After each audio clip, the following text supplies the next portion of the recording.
Live లో చూద్దాం. ఆ రకంగా తెలంగాణ తెచ్చుకున్నాం. తెలంగాణ తేవడమే కాదు, తెచ్చిన తెలంగాణను అప్పుడే పుట్టిన బిడ్డను కన్న తల్లి ఎంత ప్రేమగా పెంచుకుంటుందో కేసీఆర్ గారు 10 ఏళ్లలో తెలంగాణను ఒక తల్లిలాగా తీర్చిదిద్దాడు. ఒక తల్లిలాగా, ఒక తండ్రిలాగా ఈ తెలంగాణను బంగారు భవిష్యత్తు వైపు అడుగులు వేసింది. ఏ తల్లైనా పుట్టిన బిడ్డను నాకంటే గొప్పగా ఉండాలని, బంగారు భవిష్యత్తు ఉండాలని ప్రతి తల్లి తన కొడుకు కోసం, తన బిడ్డ కోసం తపిస్తుంది.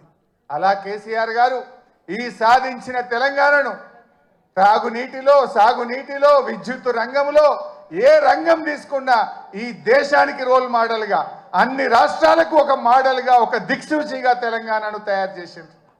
కేసీఆర్కు తెలంగాణకున్న బంధం ఇది పేగు బంధం, తల్లి బిడ్డల బంధం. కేసీఆర్కు తెలంగాణ ప్రజలకున్న బంధం. కొంతమంది తెలిసి తెలియక మాట్లాడుతుంటారు, కానీ కేసీఆర్ ప్రతి నిమిషం తెలంగాణ కోసమే ఆలోచించిండు. ఈ మధ్యలో రేవంత్ రెడ్డి మాట్లాడుతుండు, నేను 2020 మ్యాచ్లు ఆడుతున్నా అంటుండు. నువ్వు 2020 ఆడతావేమోగా, నువ్వు 2020 ఆడవు. వాస్తవంగా నువ్వు 2020 దేనికి ఆడతావు అంటే పైసల కలెక్షన్కి ఆడతావు. అసలు నువ్వు ఆడే మ్యాచ్ అంతా కూడా తొండి, నీదంతా తొండి మ్యాచ్ ఉంటుంది. తొండి ఎగ్గొట్టే మ్యాచ్. ఏంది నీ మాటల్లో తొండి, హామీల అమలులో ఎగ్గొట్టేది ఉంటుంది నీ దగ్గర. కానీ కలెక్షన్లో మాత్రం 2020 ఆడతావు నువ్వు. ఎందుకంటే నువ్వు ఎన్ని రోజులు ఉంటావో నీకే తెలియదు. ఆగమాగం ఉండవు నువ్వు. దీపం ఉండగానే ఇల్లు చక్క పెట్టుకోవాలని 2020 కలెక్షన్ స్టార్ట్ చేసినావు. కానీ కేసీఆర్ అన్నీ ఆడతాడు. ఆయన టెస్ట్ మ్యాచ్ అయినా అద్భుతంగా ఆడతాడు, వన్డే అయినా అద్భుతంగా ఆడతాడు, 2020 అయినా ఆడతాడు. ఎప్పుడు ఏదాడలో గదా ఆడతాడు. కేసీఆర్ ఎప్పుడు ఏదాడాలో ఆడతాడు. అవసరమైతే డిఫెన్స్ కొడతాడు, అవసరమైతే 6 కొడతాడు. కానీ ఇవాళ తెలంగాణ ప్రజలు ఏ పల్లెల్లో పోయినా, ఎక్కడ పోయినా ఏమంటున్నారు? మళ్ళీ కేసీఆరే రావాలి, మా కేసీఆర్ మాకు కావాలి అని ప్రతి నోట. ఇది నేనేదో ఉపన్యాసం కోసం చెప్తలేను. కారులో పోతా ఉంటే సిగ్నల్ పడితే పాపం ఉన్నది, ఇట్లా తలుపు కొట్టి అద్దం దించి సార్ కేసీఆర్ కావాలి, మళ్ళా మనమే రావాలి, వీడు బాగలేడని.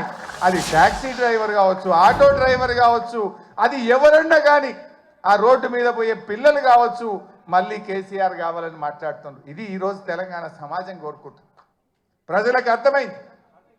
ఎప్పుడన్నా ఎవరికైనా పిల్లలకు తల్లిదండ్రుల మీద కోపం రావచ్చు, కానీ ఆ ప్రేమ మాత్రం ఎప్పటికీ పోదు. కేసీఆర్ది తెలంగాణ ప్రజల మధ్య ఉన్నది తల్లి పిల్లల బంధం, పేగు బంధం. ఇవాళ అందరూ కూడా కేసీఆర్ని కోరుకుంటున్నారు. జనరల్గా ఏమంటారు? ఓటమి విజయానికి నాంది అంటారు. మనం మొన్న ఓడితే ఓడొచ్చు, కానీ రేపు భవిష్యత్తులో మరో 3 టర్ములు బీఆర్ఎస్ పార్టీ గెలవడానికి ఇది నాంది కాబోతా ఉంది. సరే, అది ఎప్పుడు వస్తాయా, ఏమొస్తాయా రాని, కానీ అందరు కూడా ఇలా కేసీఆర్ వైపు చూస్తూ ఉన్నారు. నిజానికి కేసీఆర్ లేకపోతే ఈ తెలంగాణ వచ్చేదా ఇలా ప్రతి ఒక్కరు కూడా ఆలోచించాల్సినటువంటి అవసరం ఉంది. ఎవరో ఎంతోమంది మాట్లాడుతుండు, ఒకటి తెచ్చినామంటుండు, ఇంకొకటి ఇచ్చినామంటుండు. కానీ ఇలా తెలంగాణ వచ్చిందంటే, ఢిల్లీ కదిలిందంటే దానికి ఒకే ఒక్కడు కారణ జన్ముడు మన కేసీఆర్.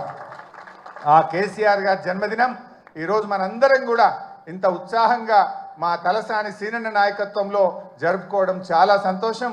సీనన్న గారిని ఇంత అద్భుతంగా ఆ పాటలు కానీ ఈ కార్యక్రమాన్ని ఇంత అద్భుతంగా నిర్వహించినందుకు హృదయపూర్వకంగా సీనన్నకు నేను కృతజ్ఞతలు కూడా తెలియజేస్తూ, మరి నాకు ఈ అవకాశం ఇచ్చినందుకు ధన్యవాదాలు. జై తెలంగాణ.